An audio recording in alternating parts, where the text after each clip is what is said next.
Hello, Antioch Community High School. My name is Caleb Kwasaborski, and welcome back to your weekly weather forecast, number 7. That's up right into next week. So for the week of October 7th, 2024, we start on Monday. We have a cross-country meet, we have girls volleyball, and we have girls field hockey. For that, a high of the mid-60s and a low of low 40s. Pretty nice and cold. But we hop into Tuesday. We have flag football, regionals over here, and we have girls tennis, and it gets just a little bit warmer with a high of high 60s and a low 40s. Once again, you're going to see a trend here. It's going to get hotter throughout the week. So on Wednesday, we have field hockey versus Oak Park and River Forest. For that, a high of high 70s and a low 50s, much hotter. And then for Thursday, primetime football versus Wakanda here at Antioch. That would be the warmest day with a high of low 80s and a low 60s. Friday, we have no school because of parent-teacher conferences, but it's also a cross-country invitational. For that, a high of mid-70s and a low of high 50s. And for Saturday, a high of high 60s, low of mid-50s. Just gets a little bit colder after Thursday and Friday, especially on Sunday when it gets even colder with a high of high 50s and a low of high 40s.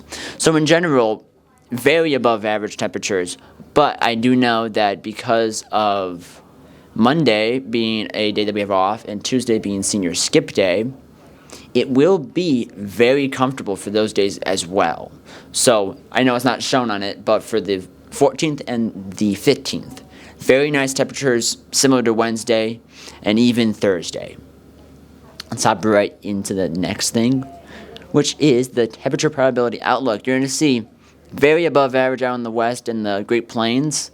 Over by us, just slightly above average in terms of this, which I think is wrong in my opinion, because I mean, when you have low 80s and we're in October, I'm pretty surprised that we're not higher, but this is also probability, not exactly the temperature.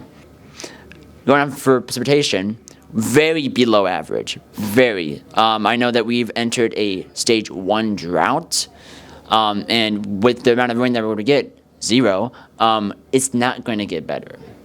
But going on, we have the tropics to get into. So let's hop right into the Atlantic and Pacific hurricane seasons. Here is what I've been using, the hazards outlook for week 2 and week 3. But obviously, when I'm recording the week prior for week 2, that's actually this week, and same for the week after, week 3.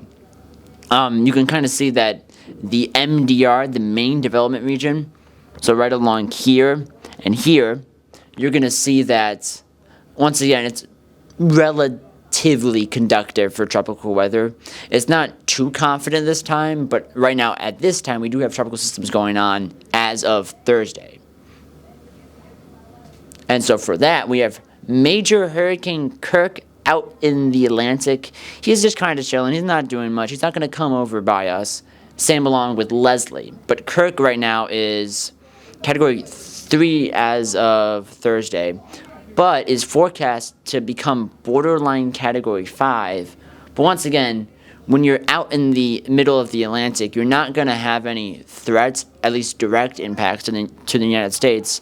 The most you're going to get along the East Coast is big waves and all that swelling that comes from the low pressure that pushes the water out. And so for the Pacific, just like these very small areas of slightly conductive weather, and then 11E, which will be dissipated by the time that this gets out to all of you, it would have impacted that very southern bend of Mexico as a tropical storm. And going on, I know I covered this last week, but Hurricane Helene, once again, historically unprecedented again. For this is the flooding aspect now. I know you probably heard a lot about the flooding in North Carolina and Tennessee, and Hurricane Helene caused it all. So once again, historic flooding took place in western North Carolina with rainfall totals, just pure rainfall, not even from downstream mountains channeling water, just pure water coming down from the sky, anywhere from 1 to 2 feet. Going on, we had 17.31 inches of rain reported in Asheville. That's kind of been the talk of the nation in terms of weather impacts. Asheville, North Carolina, that has a population of 95,000 people. Now that we've been a week or two after impact, then we have a little bit more clear answers on fatalities and also people reported missing, especially due to the flooding. So once again, still preliminary, but much more accurate than previously. Upwards of 174 total fatalities, and that is expected to rise. That would put it among, I think, the top 8 deadliest hurricanes to impact the United States. I know, like, names such as Katrina, Hurricane Maria, which is not even talked about enough about how deadly Hurricane Maria was. That's a whole other story, especially with Puerto Rico and Hurricane Maria. But for this, in terms of mainland U.S. impacts, definitely one of our top natural disasters of all time.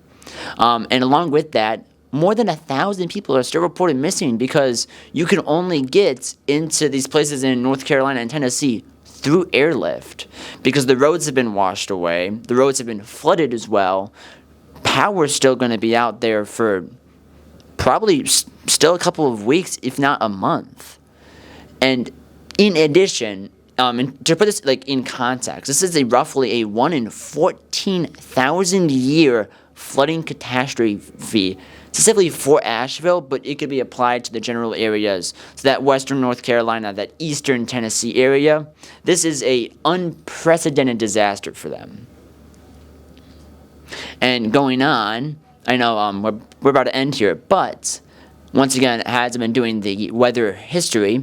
Here we have Hurricane Michael. This was October 10th, 2018. So once again, fairly recent in terms of hurricanes that I've been showing you. This was a Category 5 that impacted, I think, that general Gulf of Mexico area, so Louisiana, that Florida area. That general area, once again, Category 5, pretty devastating hurricane. But that does it for your weekly weather forecast number 7.